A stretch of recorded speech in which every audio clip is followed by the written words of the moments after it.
Bismillahirrahmanirrahim. Assalamualaikum warahmatullahi wabarakatuh. Rabbi shrah li sadri wa yassir li amri wahlul 'uqdatam min lisani yafqahu qawli, amma ba'd. Ikhwani fillah rahimakumullah. Ada lagi pertanyaan yang masuk ke dalam WA saya, yang mana ini berasal dari anggota alumni pelatihan ruqyah syar'iyyah. Jadi saya punya alumni pelatihan ya, lumayan banyak juga. Nah, ini bertanya kepada saya. Beliau ini mau meruqyah pasiennya, kemudian minta kepada saya untuk supaya diarahkan atau dibimbing supaya nanti proses ruqyahnya berjalan dengan lancar. Saya sudah catat inti poinnya. Jadi tanda dan gejala pasiennya ini, yang pertama suka takut itu berlebih, yang kedua tidak bisa tidur, yang ketiga kepala punggung itu sakit dan berat. Nah, kemudian pasiennya ini dia memang seorang punya usaha warung dan suka mendatangi paranormal, orang-orang yang punya kemampuan supranatural. Nah, kemudian si dukunnya itu suka ngasih air. Nah, airnya itu sering diminum. Sebagian diminum, sebagian dicipratkan atau ditaburkan, disiramkan ke tempat usahanya. Nah, beliau bertanya, "Tad, jenis apa yang masuk ke dalam ibu tersebut?" Kemudian yang kedua, bagaimana cara menghancurkan barang-barang yang dikasih dukun, yaitu berupa minyak. Nah, itu dua pertanyaan ya.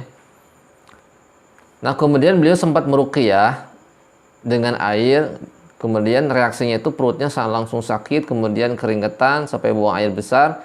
Kemudian di kedua kakinya ada seperti ada yang berjalan-jalan.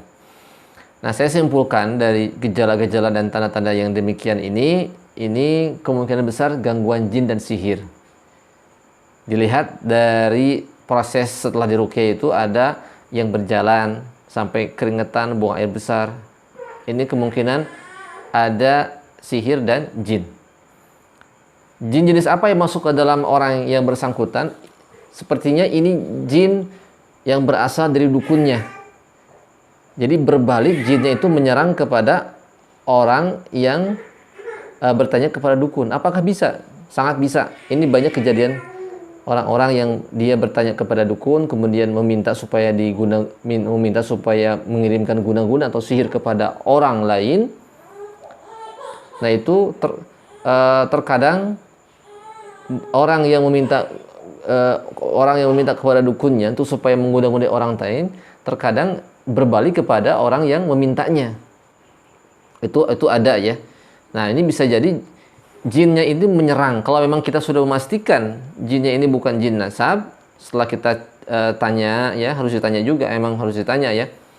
Ditanya kepada orang yang bersangkutan apakah ada riwayat orang tuanya itu mempunyai ilmu gaib, kemudian ilmu hikmah dan sebagainya. Kemudian apakah dia pernah belajar ilmu kanuragan, kemudian ilmu gaib sehingga dia punya khodam. Dia harus ditanyakan. Ketika sudah dipastikan dia tidak pernah belajar, tidak pernah berguru tentang hal-hal gaib, kemudian tidak keturunannya juga, nenek moyangnya juga tidak ada riwayat seperti itu, ya, ini bisa kemungkinan adalah akibat daripada dia sering bertanya kepada dukun. Nah, kemudian dukunnya tadi karena dukun tadi itu mengirimkan sihir untuk mengatasi usahanya, sehingga sihirnya berbalik kepada dia, menyerang kepada dia. Nah, gitu. Jadi ini jinnya jin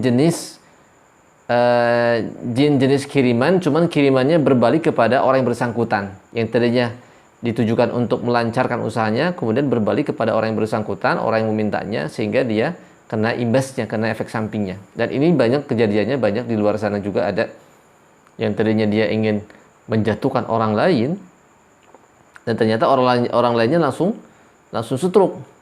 Tapi dia pun kena imbasnya. Imbasnya apa? Imbasnya dia diikuti oleh jin yang buruk rupa. Jin yang buruk rupa sehingga dia merasa ketakutan, kemana-mana ketakutan dia. Kenapa? Karena diikuti oleh jin yang buruk rupa. Karena si dukunnya itu menggunakan buhul tanah kuburan, yang mana tanah kuburannya itu berasal dari kuburan orang yang mati ketabrak ya. Dan itu jinnya itu persis menyerupai orang yang mati. Datang terus sampai menakut-nakuti, sampai dia itu shock kan, sampai mentalnya jatuh karena memang terus datang. Ini kan berbalik. Kasusnya ini berbalik. Yang tadinya untuk supaya menjatuhkan orang lain, malah dirinya sampai kena imbasnya. Ini bisa jadi seperti itu. Adapun untuk meruqyah benda yang dikasih oleh dukun berupa minyak, sama. Apapun bendanya, ya itu termasuk buhul juga. Cuman buhulnya berbentuk cairan. Sesuai dengan sunnah Rasul dan yang diajarkan oleh baginda Rasul, cara menghancurkannya dua. Yang pertama dengan cara dibakar, yang kedua dikubur, digeronkan. Ya, dibakar kemudian digeronkan. Karena ini cair, tidak akan mempan kalau dibakar. Kita siram dengan menggunakan air ruqyah. Buatkan air ruqyah, kemudian campurkan minyaknya bersama air ruqyah. Setelah itu buang di tanah yang jauh dengan tempat orang yang bersangkutan, tempat usahanya. Jadi yang pertama sekali lagi direndam dengan air ruqyah, yang kedua dikubur di tempat yang jauh dari tempat usahanya. Nah, itu cara menghancurkan buhulnya. Berarti ini buhulnya berupa minyak ya. Nah, itu mungkin yang bisa disampaikan. Assalamualaikum.